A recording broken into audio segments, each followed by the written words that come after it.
Cartoonist Kayfabe. My name is Ed Piskor. I'm Jim Rugg. October is underway, man. It is here, and we are doing some traveling. October 6th through 9th. Jimmy and I going to CXC in Columbus, Ohio to speak on comics, sign some comics, and sell some comics. We're going to be at Baltimore Comic Con at the end of the month, the 28th through the 30th. That's the birthplace of Cartoonist Kayfabe. And if you're in the region, come say hi. Jacksonville Public Library is going to be the warehouse of a zine festival, October 22nd. Jimmy's going to be there to talk and sign your comics. These are the drawing prompts for Kayfabe-tober of 2022. Lots of great prompts in here that I can't wait to see you guys draw from.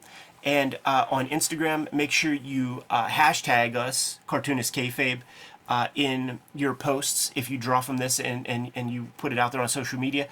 And if you are on Twitter and you share your material, you can @ us there, and that's guaranteed that we'll be able to see your stuff. Not quite guaranteed that we'll be able to repost, but we're going to do that as much as possible. The videos are brought to you by the books that we make, and these are Jimmy's books that are currently in the wild. Hulk Grand Design Monster and Madness, retelling the history of the Incredible Hulk. It's going to be collected in a Treasury edition at the beginning of 2023, but you could order that right now. Reprint of Street Angel, Deadliest Girl Alive is back in stores from Image Comics, collecting all of his Image Comics Street Angel material. And 2 Red Room trade paperbacks are in the wild right now. Just did a signing yesterday as of this recording. Murder on the Dark Web for Fun and Profit is the name of the game, and every story in these books is self-contained, 4 stories in each volume, which thusly makes each book self-contained. So if this is your starting place, don't worry, man, because you don't exactly need the first book to kind of keep up with things. Now, with that in mind, let's take a look at the most popular, widest-selling Avengers comic of all time to ever be published, man. Is it fair to call it the Avengers GOAT? Heroes Reborn, November 1996. Rob Liefeld and Extreme Studios. You know, he went off to Image Comics. He formed a studio. So did Jim Lee. So they had a factory of guys, man. It was old school, like Eisner Iger Shop or Simon and Kirby. Marvel solicited these shops to build books for them, gave them very, very hefty sums to do so. And this is the stuff that Rob Liefeld and crew brought to the game. Avengers #1. We see we got two covers here. If my mind is right, this might be a chap cover. I assume it is. I don't see a signature, but you know what I thought of like this week looking at these things is Marvel Knights. You know, where they bring in a couple creators, give them 4 titles, and show and prove. And it's kind of it's a little different, but it's still the same sort of thing. Like license out your characters to some outside studios, and let's try to save this sink. The Titanic is sinking, gentlemen. Do what you can to turn that around. And even in the light of all kinds of Marvel movies and the Ultimates and all that kind of stuff, this is still the Avengers comic that sold the most. So the stunt casting worked at that moment, which probably creates a scenario where it worked once. Let's try it with Marvel Knights. Wizard Magazine was so huge at that moment. You're seeing constant coverage that includes Joe Quesada, Jimmy Palmiotti. You're seeing constant coverage of Brian Pulido popping in there, talking that smack. So these guys have that system in place where they can publicize their stuff using their Wizard Magazine darlings. Maybe that can help sell some comics. And I mean, it created a situation where Quesada, becomes editor-in-chief and some kind of like creative guru for a million years there. So, their stunt casting works. Yeah, to some extent for sure. In the short term. Yes. In the short term, because, you sold some stuff, but I must have 3 or 4 runs of this Avengers comic, and you will find it in the quarter bins. So I will admit that this is maybe the 2nd or 3rd Avenger comics I've ever read. Mm-hmm. I read issue 1 and 2 for Hulk research not too long ago, and there's some parallels there with issue 1. And I had a collection of like the Neil Adams, some of his Avenger stories from when I was a kid. Yeah. And I believe I read them back then, but they don't leave much impression. I can't tell you the ins and outs of that story at this point in my life. But I haven't read a lot of Avengers, so like I was going in here relatively fresh, probably like a lot of people based on the numbers of sales of the previous issue and then this one. Sure. So let's just jump into things, man. This is a chance to reboot stuff. I will say this is no worse than any Avengers comic I ever read. It's unfathomable to me if you would have told little Ed, who was watching the X-Men cartoon and playing the X-Men video games on Genesis and had a toy box full of X-Men toys, that Avengers was ever going to supersede the X properties in a million years. I would never have believed you, but that's the world we live in now. And this is no worse than any other Avengers comic I ever read. You know? I love the first page. I feel like that's really cool, and I even like the title and treatment. That's the beefiest Loki you ever see it ever, dude. Oh, yeah. And that's Chap Yap doing his thing for the first 20 pages, which is also, like, you're starting off in a way where we'll get there eventually on the Wizard coverage when it shows the little Iron Man by Jim Lee and, like, Whilce Portacio inking or something, or it's probably Scott Williams, but then a big Captain America. Like, it's full Rob Liefeld, Jim Lee coverage. So you're starting off with 20 pages Chap Yap. And the way that it works, man, is that very smart. It's that Mignola thing where it's like, you guys get Hellboy into hell for me, and then I'll draw the cool shit. That's right. That's what we have here, man, is we have our expository stuff that Chap gets to draw. And, you know, he's doing his thing. But I've been thinking a lot about, especially since the Howard Chaykin interview, about the wisdom that Chaykin brings to comic book storytelling and his thesis of imagery as the visuals being images with storytelling value. Mm-hmm. And I look at this spread here, and like, Chap has drawn a lot of panels that have zero storytelling value. And that first one is really funny because there aren't even words in it. Like, talk about an unnecessary panel. He has a lot of this exact kind of thing, man. And you kind of just need one of these. You could have the cool thing with, like, an Alan Moore superhero comic or something is you have your guy doing a little bit of stuff while he's, you know, observing Earth, which is ostensibly what is happening here. But you just have one or two money shots, which I would say that neither of these really are. I think this is a pretty good. I like the mugging here. Yeah, and that it's big, sure. Works well. Sure, but I was not the Chap Yap follower that you were. Yeah, you know, I had some of those Team Youngbloods, and they were cool. I'm gonna tell you, man.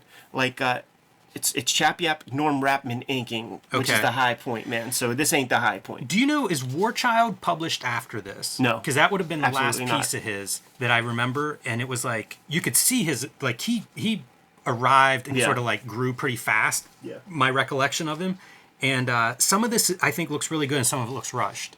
And I don't know if that's an inker or who knows what the circumstances are. There is two maybe inkers. Changes, you know, happening in this at some point in the process, maybe. I think there are two inkers in the mix here.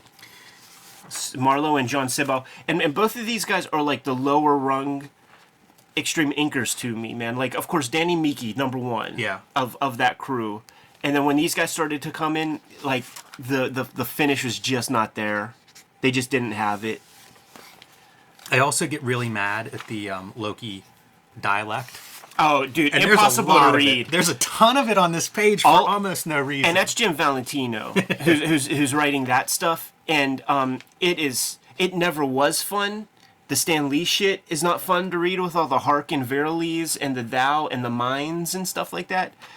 So it's doubly unfun when it's like, you know, some modern day cats like doing that stuff. So, like, let's flip the script because this is Heroes Reborn. We're doing something different here, man. So it ain't Captain America who's housed in ice. It's the Thunder God. Yeah, and I just now made the connection that these thought bubbles. I was trying to figure out, like, who is that? Who's running in front? Because the guy in the front says, "Slow down, man. It's hard for me to climb with this bum leg." That's Loki. Those are the see the little streaks of light. That's who the thought balloons are connected to. Ridiculous. It only took 3 readings to figure it out, though. Ridiculous, man. Very curious to see what a page of original art looks like with this right here. Like, what is in true black ink, what is not, what is all the colorist. Because it looks like the colorist is doing a lot of heavy lifting there. This Loki doesn't look far from the Geiger character from Team Youngblood that Chap Yap would very often put together. Also, Donald Blake, like, he might have a bum leg, but he has no atrophy in those legs. He's a very muscular, beefy feller. Once again, like he's in the front of the line complaining about how fast they're going. You're in the front, dude. Yeah. Move at your own pace. So Loki can't strike Thor for some reason, and his plan is to enlist the Avengers. He hears about this Avengers group coming in, and maybe he can use their power to kill his brother. The 90s studio comic artist drawing domestic scenes. Some of the most hysterical stuff. Well, look, let's start here. Where is this located, everybody? Right. Where's this rocky island out off the coast? New York City? New York Harbor, of course. Yeah, Yeah. You don't see, I don't know, Statue Oh, of you know Liberty, what? perhaps? I see New York right here. Yeah, right. Never mind. My bad. But just seeing domesticity in with the extreme artists is it's very funny stuff. It is funny, and it does feel like, yeah, let's have Chap handle this. Chap, When we get into the fight, then I'll Yeah. come on board. Chap, he's a studio cat, so Rob had a look to his books that he wanted, and Chap like rose to that occasion and got a whole book himself, Team Youngblood. But seeing a face like this, that is J. Scott Campbell That's exactly what I was influence gonna say. To a T. I know his work. I know Chap's work very well, and this is not a natural drawing of it. That's J. Scott Campbell influence, no doubt. This swordsman character is like he draws better hair on swordsman because like Rob decided that Oh wow. the fucking Jim Carrey in Dumb and Dumber hair is the way for swordsman's hair to go, and Chap at least was like, you know what, I'm not gonna draw swordsman with that gimmick. I've been doing a lot of remodeling on my house, and this is a window treatment that he's wearing on his shoulder. I think I looked at a window treatment just like that. Still got our Loki observing everybody, and that gives you the space to get a page or two and see what the Avengers are up to and what perhaps some of their powers are. I don't know what this like feral Hellcat chick is. Is it like Tigra or? Oh, that's Is what there- I thought is of. there a There is a person called Hellcat. Hellcat? I don't know if Tigra and Hellcat are the same or not. But I love Loki refers to Vision here as a demon because he's coming up through the floor. Yeah. Thor will refer to him as a demon as well later on whenever he It's their again comes through phases through something or other. It's their culture. Little DeLuca effect with our Captain America right here. It's always odd when the colorist keeps all the same saturation for all of the figures. You're so used to having almost like speed lines to like a blur. Yes. Would be like the lighter value. Right. Like this is where they were and this is where they are, but the colorist didn't get that memo. See, this is your Rush Chap. Like he would have a lot more stuff going on.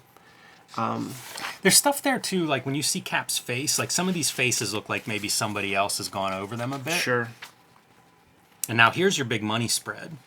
Yeah. This is the page that the Chap can sell for 4 figures back in the day. Yeah, for sure. And our first glimpse of like what these Avengers look like. Look at his Hawkeye, boy. What? That's not Wolverine? That is Hawkeye, man. You'll see him with his archery gear. A lot of blah, blah, blah, back and forth between H.P. Gyrich and Nick Fury. Yeah. With a little Dum Dugan thrown in there just because can't have enough star power. Those conversations in the Image comic, because that's what this is, an Image comic with a Marvel logo and Marvel characters. Don't even try. Like, don't even try to have conversations. You're going to put us to sleep. Like, just stay in your lane, draw cool fight scenes. Here's a great line from Nick Fury, and I wonder if this is Valentino and the Image Boys talking to Marvel. Look, Pencil Neck, we controlled this once before. We'll control it again. Now put a sock in it. Hello, editorial. Absolutely. Here's one of those terrible, terrible reading sequences that turns people off to comics reading and certainly takes you out of the story, where this is one panel and you are instructed you discover that you are to read this thought balloon and then jump past these balloons and go down here, look at the titties, look at the fucking hips, read these balloons, and then you go back up. Very, very poor. Very, very poor. It's such the formula, though, for a lot of those Image books. And even before those guys went and formed Image, like, you would see this layout. Like, I feel like that's a staple layout that I associate with the Image guys, specifically, like, the Jim Lee, Liefeld. But really, like, Larson and McFarlane would do that. Get a nice big full figure in there. I'm fine with that, man, but then maybe concisely wrap up exactly what you want her to say amongst these 5 thought balloons into 2 thought balloons right there. I love this stuff too. She's thinking, hey, that's the Vision. Hello, Vision. Valentino. Who's this aimed at, like age group reader wise, Yeah. you know? Yeah, it's a Silver Age comic with 90s flair and polish. No backgrounds. It's all lens flare and it's all gray. There are no backgrounds there for sure. I was critical of Loki's speech patterns. I actually enjoy the Vision's speech patterns here. Yeah. One is Scarlet Witch, one word, that kind of shit. Pretty cool. We got our Hank Pym Wasp scenario in the mixture here. We see, and also you see where Rob places value in the characters and the things that he liked. So he liked the Kirby Scarlet Witch helmet, not the 90s West Coast Avengers Scarlet Witch. It's bizarre because it kind of looks like a beard. Sure. You know, she's Scarlet Witch, the bearded lady. But it also very Fourth World-esque. Yeah. That helmet. Yeah, sure. It is neat to see like the updates and what stays and goes and changes. And all right, baby, let's get to Rob territory, dude. 2-page spread that he's going to be able to sell for 5 figures. Yeah, there you go. And see, that's how you could tell that that this is Hawkeye. Yeah, it's interesting choices. Not that the old Hawkeye costume is anything I have any loyalty to, but I don't know what this one is either. I mean, it's Shadowhawk. Yeah. Yeah, the Hellcat character, too. I don't know. I guess it's not Tigra. There's no stripes or anything on Well, the I think character. Tigra was also the cat. Like, the chick who was Tigra, I think, was first the cat, like the Wally Wood character. So maybe she just had evolutions or something, like a Pokemon. They might be 2 characters. Yeah, I have no idea. Shows what we know about Avengers. And then the Swordman, is that a complete invention for this Avengers team? No, it existed, it's a John Buscema era thing, I think. Because he had, a full head costume. I remember there's a great cover. I think he was kind of purplish, and the sword coming down, like a worm's eye view. You know, you talk about, it's hard to imagine the Avengers surpassing the X-Men or whatever. Yeah. It was because, they were such B and C listers, Exactly. especially in the 90s. We'd see Totally. those ads in Wizard and just be like, I can't name 2 characters on the Avengers. Yeah. It's such a far cry from, Avengers 1, where it's bring all the big A-listers together. Because they were just no longer A-lister. Thor was not an A-lister. And then the team would, recirculate a lot. So it would be moving in and out, a bunch of different people. And then they would try to create new ones. Rage. But in terms of how you make the book the top book, Yeah. bring back the A-listers. You know, Right. It's not a creative team issue. It's a all-star team issue. Yeah, and certainly when the Image guys do their thing and then the Avengers, they try to update them. And you get, weird power suit Hercules and just, these Thor had a mechanical looking Black costume. Knight was always in my mind, I'd see Black Knight. It was we make fun of Wonder Man. There's a bunch Wonder of these Man. characters that populated the Avengers that are just who is this? I don't know what era these characters would make sense in. JLA, I think, did the same thing, where it's they got into that BC lister stuff and kind of into obscurity, and then you come back and it's okay, put Superman and Wonder Woman and Batman back together, and now we can sell books. Let me ask you this, though, Jim. Should I not be profane in my commentary on this floor right here? I don't think we can show that in a thumbnail. I mean, It's ridiculous. everybody talks about the burst chest, titty Captain America, Yeah. but you don't look into the content of Avengers #1. Thor is a god.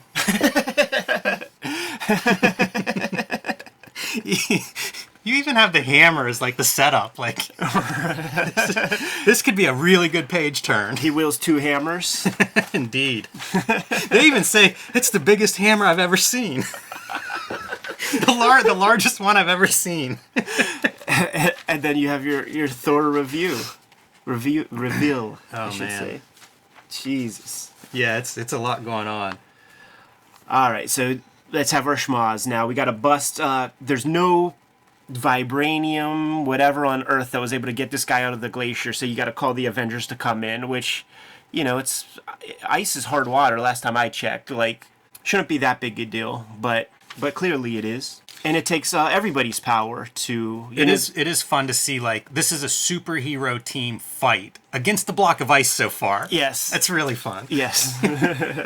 This is my favorite. This is my favorite, like double 2-page spreads of all time. Should we have them both Yeah, back we to should. back? Because this is back-to-back 2-page spreads. And you know what? I almost busted out tracing paper to be like, they're the same pose. Like they're almost the same exact thing. Even the explosion is kind of the same thing. Yeah. It's amazing. It's an Alan Moore transition from ad to comic book. The placement of the titles of the characters, same size, same place on the page. It's uncanny. That's funny. It's hysterical, and there's... if we didn't sell you hard on the cod piece the first time, man.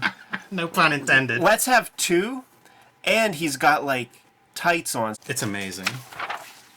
Holy fucking ads, man. Oh, yeah. Hey, man, they're selling books. Yeah, So they you got to recoup that money. Yeah, they are. All right, so Loki reveals himself. Once you see it, you never unsee it. It's true. It's going to haunt this entire run. Yeah. I like whenever it runs, like, off the panel. Right, yeah. It's We're like gonna need a reduces bigger hair panel. because it's the Spiegelman thing. Like, you don't know how big it is now. Everything just reads differently now with this reading, where he's like, for Asgard. You're right, because there is a back to it. Like, you see that in his double page spread, so that could be the Asgard Yeah. that he's talking about. Like, It could be a warning to the Avengers. See, you see the Asgard back there, or maybe that's just the fucking yam bags. Like, this is the god base, and that's his elephantitis. Who knew this was going to be our most R-rated episode? And But see, of course, Loki turns Thor on the Avengers. So this is what you're going to get in Avengers 1 is Thor versus the Avengers. and when you're fighting, your body has a defense mechanism, man. So like, there's a constriction. The landing gear. There's a lot happening. Goes up. in that panel. Thor's so funny in that panel. There's no torso. No torso or pelvis. But It's so much leg. just limbs. So much leg, dude. Real cool. And this is like such a good, like, you're selling the god. So this is an impotent punch. Like, you get this the no sell from Thor. It's there, man. Yeah. Makes a lot of sense.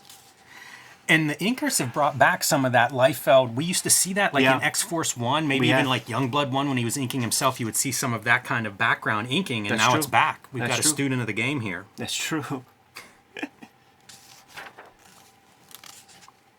And guess what, man? Turns out Loki's a bad guy, and Thor is finally convinced. Takes a couple of pages. Yes. He had to shake the dust off. He did. And Captain America coming through, man, saving Thor whenever Loki thinks there's an opening. Yeah.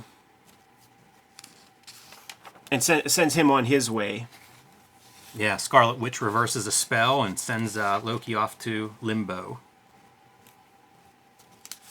And in the same way that in classic Avengers comics, Cap joins the Avengers. You got your 2-page spread, another 5-figure page that Uncle Rob can sell, where Thor joins the team. It is, I don't know, man. It's a mind-boggling comic to me. No worse than any Avengers comic I read. Sure, I'm not going to argue with you there, but it's wild to think like this was what we're throwing like the lifeline for comics, in the late 90s. I mean, Marvel's going bankrupt shortly after this, so I don't know. It's a wild time. Like it's like everybody lost their mind in the early 90s. Yeah. And then as people are starting to regain their sanity and looking at this stuff, what are you left with? It's bizarre times. Totally, man. And in even Almost a new identity in terms of like comic book readers is happening at this time. And that identity has not been solidified yet. You know what's interesting too? I was thinking about it, just like my own personal experience. Like, I was already off these guys. Yes. I never bought this I shit. didn't buy this back then. Like, I didn't touch this crap. This is quarter bin fines for me. And so the bloom was off the rose as far as I was concerned. And for everybody sort of that I knew in the culture, the Rob Liefeld, like, the shit talk was super heavy. Everybody was talking, and Rob was the one getting the brunt of all of Yes. it. And it will trickle down to the other Image dudes. So it was already a space where it's like, fuck Rob Liefeld, like all that kind of talk. and this comes out, it's the biggest selling Avengers comic ever. That has persisted to this day, where people fucking talk shit on that guy, and every single show that he does, the line is out the door. So it made me think about, like, I think it was Chris Rock hosted MTV Music Awards one year in the mid-90s, and it was when Spice Girls was new, and he compared Spice Girls to crack cocaine. Somebody's doing it, but nobody's talking about it. And there are a lot of closet Rob Liefeld fans who have those anonymous fingertips on the computer, who talk that smack, but they still show up in his lines and get shit signed, and will pay $50 for a CGC signature or to get their New Mutants 98 signed. So he's just a very divisive character in a certain way when it comes to lip service, but actions speak louder than words, and the guy draws money. Yeah, right. Yeah, that's a perfect way to sum that up. Absolutely. And, in wrestling parlance, heels are the ones who sell tickets, right? Yeah. So maybe there's some connection there. It's pretty interesting to me, but before we end this video, I do want to point out the way her nose is drawn and also the lens flare. Because I love lens flare, and I know people complain about it. I absolutely love it. Try to use it whenever I can. But the nose, it's such an unusual, like the nostrils, they're coming up to almost a bat point. Sure. And I wonder if that's even a little bit of Jay Scott influence, because we know what Rob chicks look like. I think the eyebrows, I see some Jay Scott in there. Yeah. There's a lot of cartoon in those eyebrows. And I think this is a perfectly good image, by the way. Sure. I'm not even criticizing it. I just think stylistic ticks are always something that kind of grab my attention. Mm-hmm. And there's some strong ones on that face. A little butt cheek. Yeah. Behind view, man. Dude, you good to get out of here? I am. All right, Kayfabers, like, follow, subscribe to the YouTube channel. Hit the bell. We'll notify you when new vids are available. Jimmy, what do you have? Hulk Grand Design Monster Madness 2 oversized issues are in stores right now while supplies last. The collection of the Hulk Grand Design, the Treasury oversized fluorescent cover, all the bells and whistles, 40 extra pages, that is up for order now wherever you buy books, your comic shops, online, wherever you get books. Get that right now. Add it to your list. And Street Angel Deadly Score Live back in print. You can pick that up wherever you get books. And patreon.com/JimRugg, where you can see lots more of my comics and art and what I'm working on these days. Red Room Trigger Warning book collection is in stores at this moment. Murder on the Dark Web for Fun and Profit. Name of the game. Every issue is self-contained. Every book is self-contained. So if this is your starting point, the new book that you see on the shelf, scoop it up, give it a shot, you dig it, grab the old one. I'm serializing new Red Room material on my Patreon. You can hit up my link tree in the description below to order and pre-order these comics and to hit my Patreon up. $3 for the archive at the Patreon. I'm serializing new Red Room stuff, but Red Room is not the comic I'm going to be working on forever, and I'm at the halfway point of winding up the last Red Room book. I'm working on new shit, and I want people to support the Patreon. That way you get first scoop at that next level material that's going to be coming out like 2024 or whatever. What else do we have out there, Jim? Subscribe to the Cartoonist Kayfabe e-newsletter at the links below this video. You can also find Cartoonist Kayfabe t-shirts, merchandise, fanny packs at our spread shop in the links below this video. Another great way to support the Cartoonist Kayfabe channel. Jimmy, given those marching orders, we'll be on our way. Read more comics.